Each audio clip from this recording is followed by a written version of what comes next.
You know how sometimes you're in a conversation and you get all the words, like individually, but you still feel there's something else going on?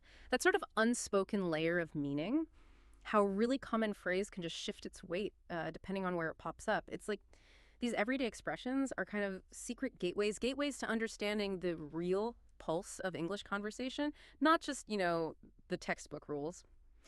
So today we're doing a fascinating deep dive. We're looking at a stack of common English phrases. They look simple, totally straightforward on the surface, but honestly getting them right, truly mastering them, that unlocks a whole new level of fluency, of connection, of really getting it. We're going to peel back those familiar layers and reveal some of the linguistic magic hidden inside. Yeah, and what's really key here, I think, is that we often use these expressions almost without thinking, instinctively. But digging into their multifaceted nature, that lets you speak not just correctly, but, well, authentically. By exploring where they come from and all their different uses, you actually start to think more like a native speaker. You get the why behind the words. You see how they shape our perceptions or interactions. It's quite powerful. Absolutely. So our mission today is pretty clear. We want to equip you with the insights to use these phrases confidently. We want to turn what might feel like little linguistic hurdles, tricky bits, into really powerful tools for clear, impactful communication. Think of this as your shortcut to being genuinely well-informed about the subtle art of everyday English. It's quite an art form. Mm-hmm. And that brings up a crucial point about learning any language, really. How do we get past just memorizing? How do we get to a place where we actually feel the language's rhythm, its intent? We'll really explore the underlying logic, the sort of hidden social contracts, even the cognitive metaphors that give these phrases their power. Our aim is to help you build that intuition so you know when and how to use them almost effortlessly. Okay, we've got some really fundamental phrases lined up for you today. Absolutely foundational stuff. We're going to kick things off by unpacking the polite complexities of it's someone's turn. Sounds simple, but there's depth there. Then we'll broaden our view with those descriptive adjectives we all learn early. Long, wide, and high. But we'll see how they stretch beyond the basic. Right, into abstract thought. Exactly. From there, we'll explore the dynamic energy of move on, another one that does a lot of work. And finally, we'll learn how to artfully wrap up not just this discussion, but, anything. All right, let's unpack this. Let's dive right into our first phrase. Okay, it's someone's turn. First glance, super basic, right? It just means, sequence, a moment when it's your opportunity or your responsibility. But what makes this phrase so common, so indispensable across, countless everyday situations, it's way more than just saying who's next. It's like a cornerstone of social order, of fairness. That's a key insight. Fundamentally, this phrase sets up a clear order. Usually implies a sequence that's already decided or agreed upon. Its job, its pragmatic function, is really to regulate how we interact, to make sure participation or responsibility is shared out fairly or logically. Think of it like a verbal contract. It manages expectations, keeps things harmonious, not just in games, but in almost any structured interaction. It's a beautifully efficient way to signal whose turn it is to act, whose agency is currently in play. Okay, let's break that down with some real-world examples. Starting with the most obvious one, maybe. Games and activities. Sequential stuff. Picture a family board game night, right? Someone always says, okay, it's your turn to roll the dice. That's not just information. It's a prompt, a command almost. Confirms the game's moving forward. A gentle nudge.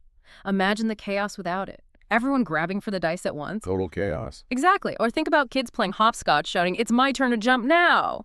Or a coach running drills, all right, now it's your turn to dribble. Yeah. This phrase dictates the flow, makes sure everyone gets a fair shot, it manages excitement, maybe even a bit of frustration. Mm-hmm. And it creates that predictable environment where everyone knows when it's their moment, prevents arguments, fosters cooperation. Right. And linguistically speaking, this usage is just a brilliant example of how language props up our social structures. The phrase taps into this, innate human need for structured play, for shared understanding. It sets up a kind of microsocial contract for some activities, ensuring everyone knows their moment to act. What's often missed, I think, is how deep this idea of taking turns runs in our cultural understanding of fairness. Equity, everyone gets their chance. So it's a tool. It's a linguistic tool, exactly, for enforcing rules and just making sure everyone can enjoy themselves together. You often see this as one of the first indicators when a child starts understanding fairness, sequences in play.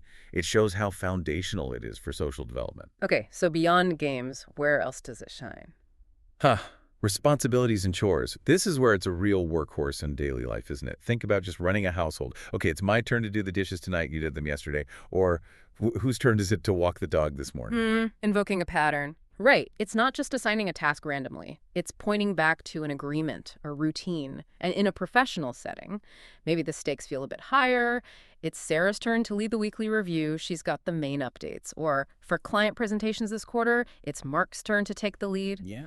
It just assigns the duty so clearly, often for a set time, leaves very little doubt about who's responsible for what.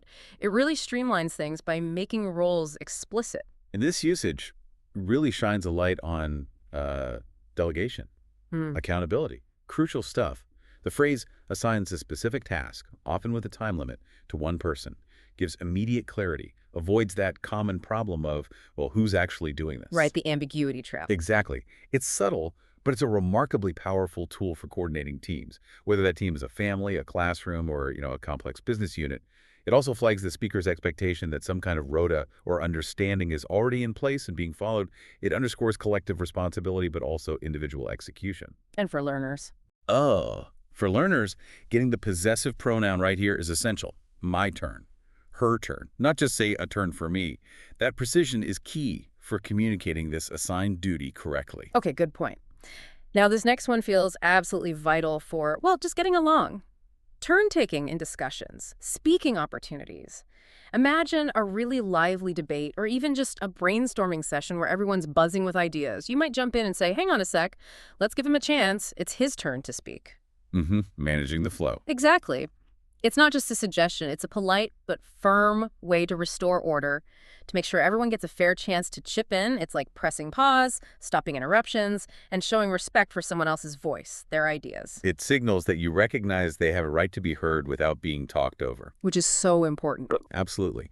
And what often slips under the radar here is how this phrase embodies basic communication etiquette. It's the socially okay way to ensure dialogue stays balanced, to stop one or two people dominating, and to show respect for what someone's contributing. In many English-speaking cultures, honestly, respecting conversational turns is just fundamental.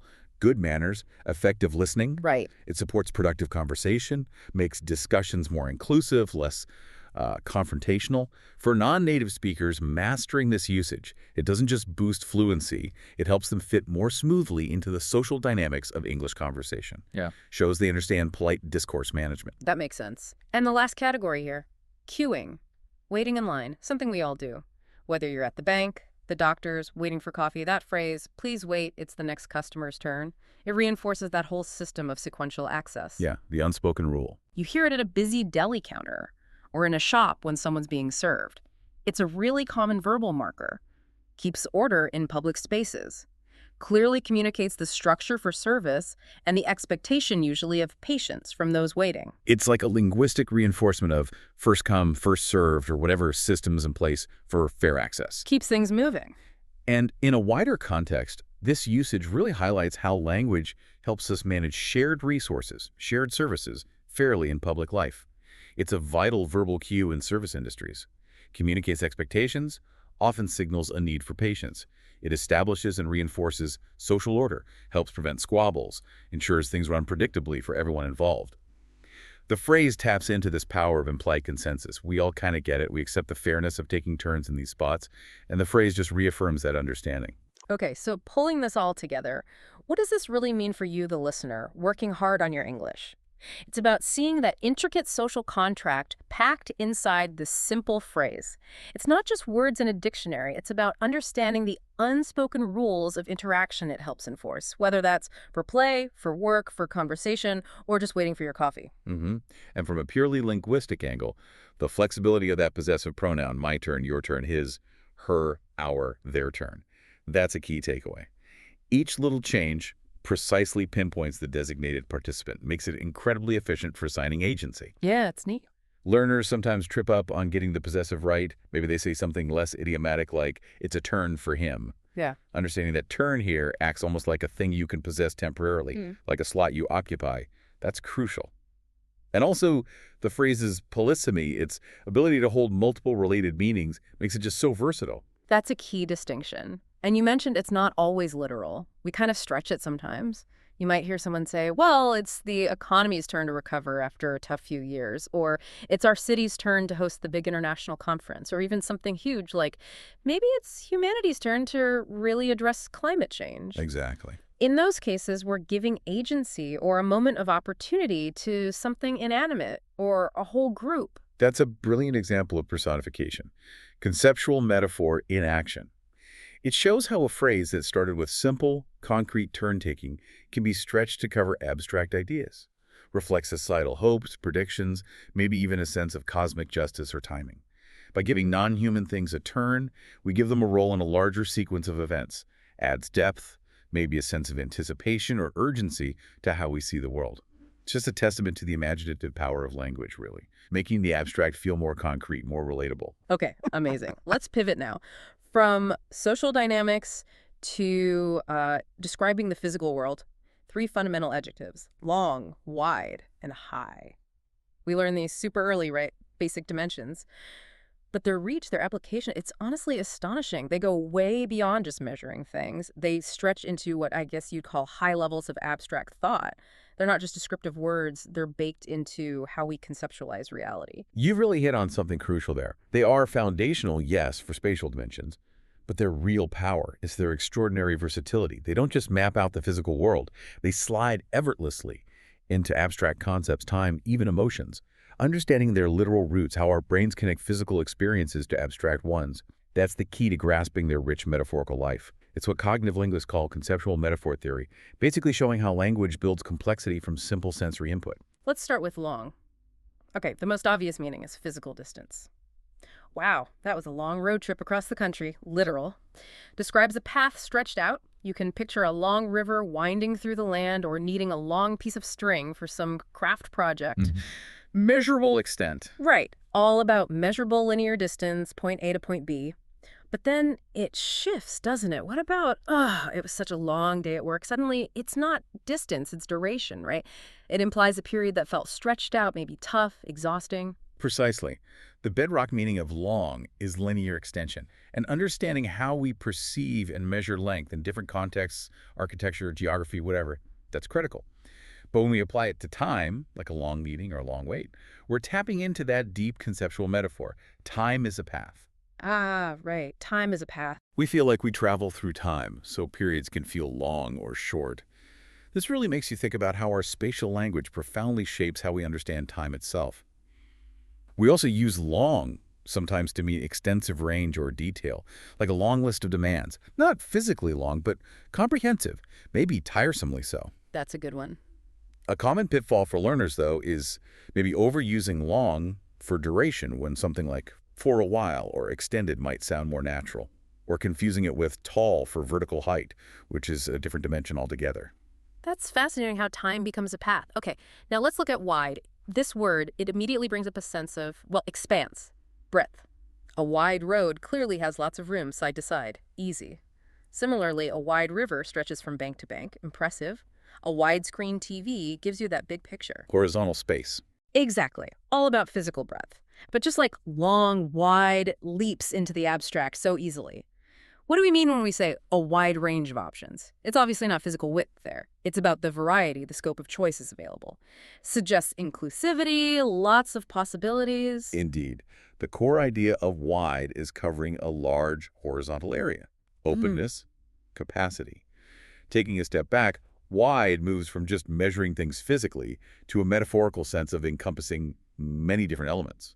Possibilities to think of a wide selection of books or a wide variety of opinions. It conveys diversity, comprehensiveness. Lots of different things included. Right. And it even extends to openness in a more abstract way, like a wide open space that feels unconstrained, expansive. Yeah. And a wide smile. That's a brilliant example. It's not about measuring the mouth. No, definitely not. It's about the emotional expression being unrestrained, full, conveying genuine happiness or welcome. The breadth of the smile mirrors the depth of the feeling. Nice. Any common errors here? Sometimes learners confuse wide with broad. They're similar, but broad often carries connotations more of scope or generalness, rather than just pure physical side-to-side measurement, a subtle difference. Good distinction. It's amazing how these words capture both the physical and the feeling. Okay, finally, high takes us upwards, literally. A high mountain. Easy to picture. clear vertical extent from its base, a high building scraping the sky, a high fence to keep things in or out because of its height. Elevation, altitude. Right, emphasizes upward measurement, but then, boom, we jump into the abstract. High hopes, or high quality. These clearly refer to a level of excellence or intensity, not physical height, right? This is where high signals superiority or an elevated status. That's exactly it. The most literal use is elevation, altitude. The real linguistic magic happens when high becomes this marker for superiority or elevated status in areas that aren't physical. It signifies a benchmark, a peak, an intense degree of something. Consider high quality, high standards, high intelligence. All positive generally. Usually, yes. They all point to levels of excellence, intensity, or importance. And this makes us think, how do we use verticality to express value? Where higher almost always means better, or more intense, or more significant. It's a powerful conceptual link. Vertical position equals value. Fascinating. What about sound? Yes. Then there's the auditory context. A high-pitched scream or singing a high note. Here, high isn't about physical height at all. It refers to frequency, pitch, and how we hear things, a completely distinct semantic branch within the word's meaning. It's polysemy again. Any common confusion here? Oh, definitely. Learners often mix up high and tall. Generally, we reserve tall mostly for people and certain vertical structures like trees or sometimes buildings. High has a much broader application for elevation, abstract levels, quality, and sound. Okay, so wrapping this section up, what's the big takeaway for someone mastering English? These words, long, wide, high, they're so much more than simple adjectives. They're incredibly flexible tools. They paint vivid pictures, both literal and metaphorical. They let us express not just what something is, but how it feels, how long it lasts, how good it is, across just a huge range of situations. Exactly. Learners often wrestle with these distinctions, especially in abstract uses where translating directly just doesn't work. The key, I think, is to intuitively grasp the direction of the measurement or the type of extent being described. Long usually suggests horizontal or time stretch. Wide implies breadth or scope. High points to verticality or elevation in quality or intensity. Getting those underlying conceptual maps, rather than just definitions, that's crucial for using them naturally and accurately. These words exist in a rich semantic field, and understanding how they relate is vital. And it's not just the word itself, is it? It's also about the company it keeps, collocations, the words that just sound right together. We say a long time, never a high time. We talk about a wide array of choices, not usually a long array. We have high hopes, but not long hopes. Right. These specific pairs aren't really about strict grammar rules. They're more about the patterns the language has settled into through usage, through immersion. That's a profound point. These established pairings, these collocations, they reveal the language's internal logic, its cultural embedding. If we connect this to the bigger picture, mastering these seemingly simple adjectives helps you describe the world with just so much more precision. Nuance. You move beyond just basic description. You convey depth, duration, quality in every aspect of communication. You paint richer, more detailed pictures for your listener. It's about developing that intuitive feel for the subtle shades of meaning that make English so expressive. All right, great stuff. Let's transition now to our next phrase, move on. Just two small words, but wow, they carry a huge amount of weight in everyday talk. Especially when we're talking about transitions, maybe recovery. This phrasal verb is incredibly common, and its meaning can shift quite dramatically depending on the context. It is exceptionally adaptable, this one. It signals progression or a change in state. Could be physical location, could be shifting activities, changing the topic, or even a really profound emotional journey. At its core, it's about deliberately leaving one point behind to proceed to the next. It implies forward motion, continuation, and very often there's a sense of a conscious choice to let go of something past. Linguistically, that little particle on is doing a lot of work here, consistently implying continuation or progress. We use it constantly just to guide conversations or manage work, right? Think about a team meeting. Okay, we've beaten that point to death. Let's move on to the next item on the agenda before we run out of time. Keep things moving. Or in a big project. Right, once we finalize this design phase, we can move on to the next stage, prototype development. A teacher might say, now that we've covered fractions, we're going to move on to decimals. Clear transition. It acts like a really clear signpost. Signals a shift in focus, says one stage is done, another's starting. All about progression in a task or discussion. And this usage really highlights how move on functions as a powerful discourse marker. a tool for managing the conversation. It signals that intentional shift, that step forward, implies efficiency, a structured approach to getting through tasks or discussions. It makes you think about how language actively helps us manage flow, manage progress, enables orderly transitions in complex activities or talks. Yeah, keeps things on track. It's a verbal cue that helps maintain momentum, refocus attention, keeps everyone on the same page with the current goal. For learners, understanding this pragmatic function, how it works in conversation, is just as important as knowing its literal meaning. It's key to joining in effectively in structured talks.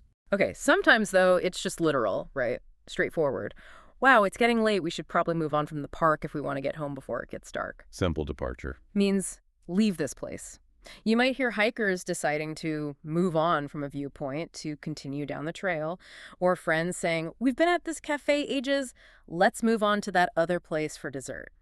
It's a concise, common way to talk about leaving one physical spot for another, often with an implied next destination or activity in mind. Pretty clear cut. Expanding on that, yeah, this usage emphasizes departure, continuing a journey. Whether it's a literal hike or just a sequence of places you're visiting, it's about transitioning from one physical space to another. Highlights the dynamic nature of how we move around, what we do. It conveys that idea of physically leaving a place and going somewhere else, often with a sense of purpose or a next step planned. For English learners, recognizing move on from a place is pretty straightforward, but it builds that foundation for understanding the more abstract uses later. Right. And here's where it gets really compelling, I think. Often carries significant emotional weight. Move on. For emotional or mental recovery. When someone advises, I know it's incredibly hard, but you need to try and move on from the breakup. Or, look, I understand you're gutted about that failure, but you have to move on. Focus on what's next. It's not about forgetting. No, not at all. It's about acknowledging the past, accepting it, and consciously choosing to keep going with life. Not getting stuck in resentment or sadness. It signals emotional progression. Suggests acceptance, healing, looking forward, urges resilience. It's a powerful, almost therapeutic kind of idiom. It absolutely functions as a powerful psychological idiom in this context.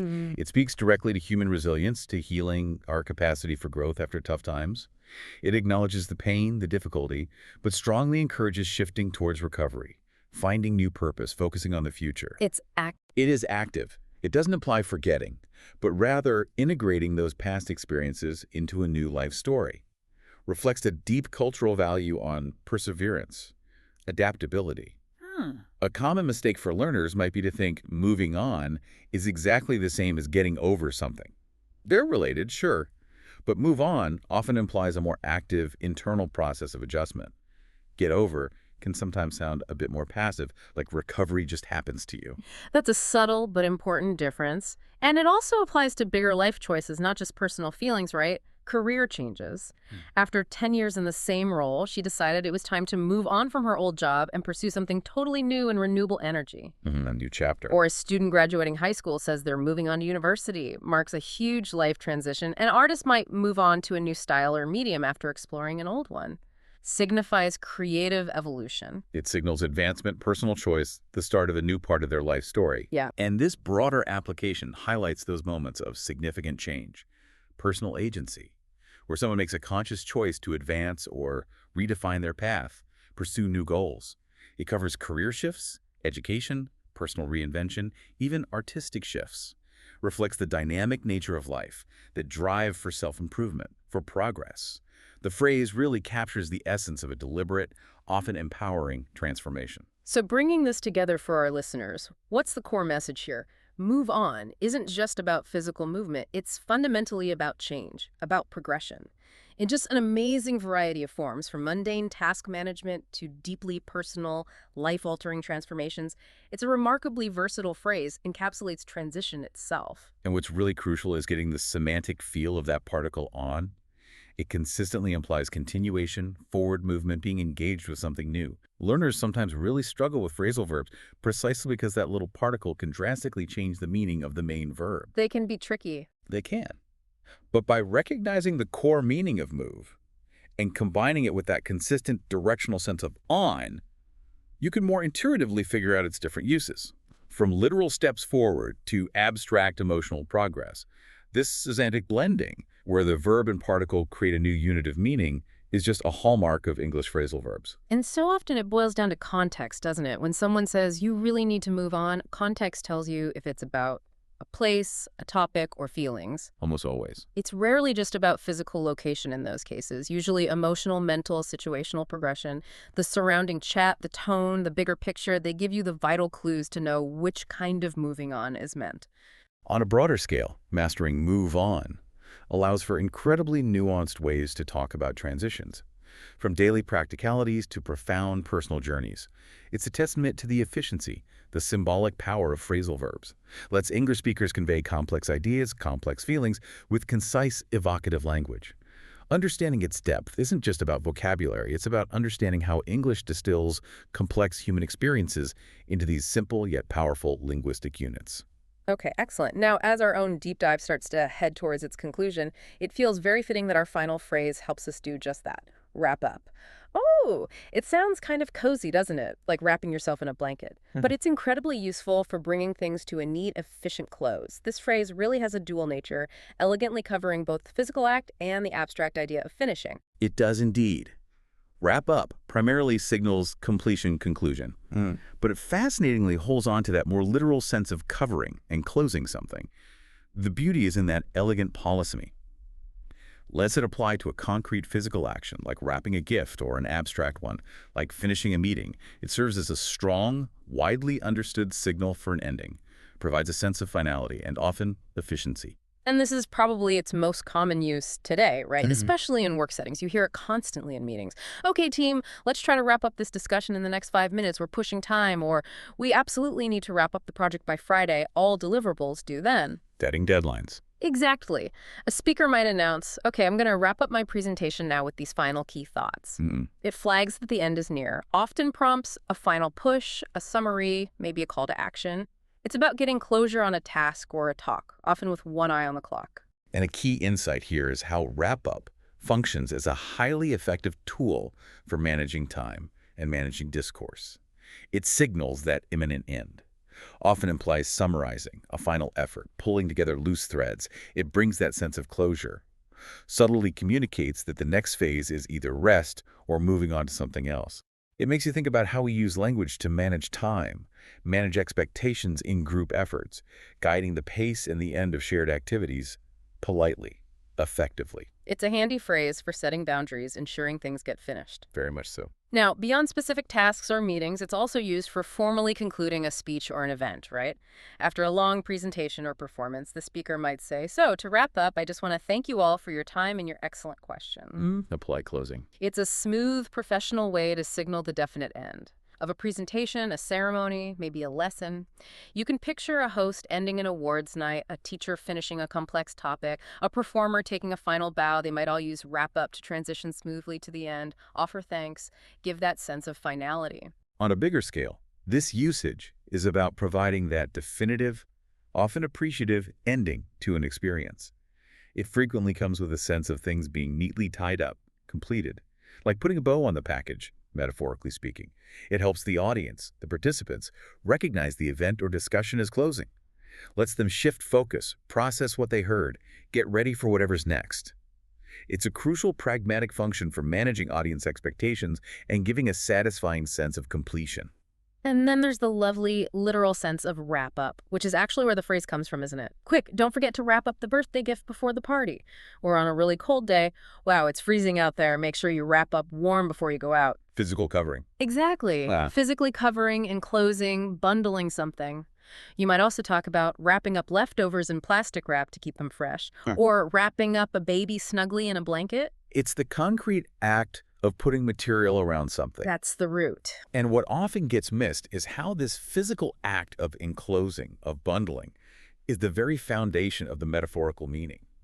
Wrapping up warm is a perfect example, literally putting layers of clothing around yourself for protection. Right. This connection highlights the concrete origins of so many abstract phrases, shows how our physical experiences, our actions, inform the language we use for non-physical ideas. The verb wrap itself means to cover, and the particle up here just reinforces the idea of completeness, thoroughness in that covering, full enclosure. Learners should really pay attention to this foundational literal meaning, helps grasp the abstract uses much better. Okay, so pulling it all together for wrap up, what does this mean for you, our dedicated listener? Wrap up is a phrase that just shifts seamlessly between the physical act of enclosing and the abstract act of concluding. Understanding both sides is really key to mastering this super versatile expression. Yeah, and a key insight for learners is pay close attention to the context, and especially the direct object of the verb. What is being wrapped up? Is it a physical thing being covered? Or an activity being finished? The clues are almost always in the surrounding words. Like the object tells you. Exactly. Wrap up the report, clearly about finishing it. Wrap up the package, clearly about enclosing it. The object provides that vital contextual clue for knowing which meaning applies.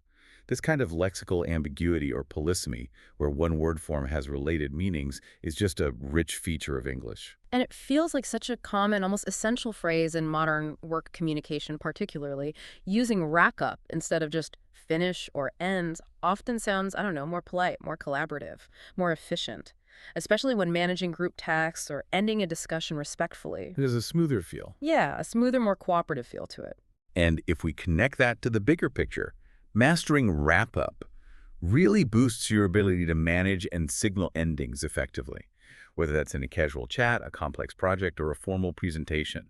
It's a testament to how practical, how pragmatically rich language can be.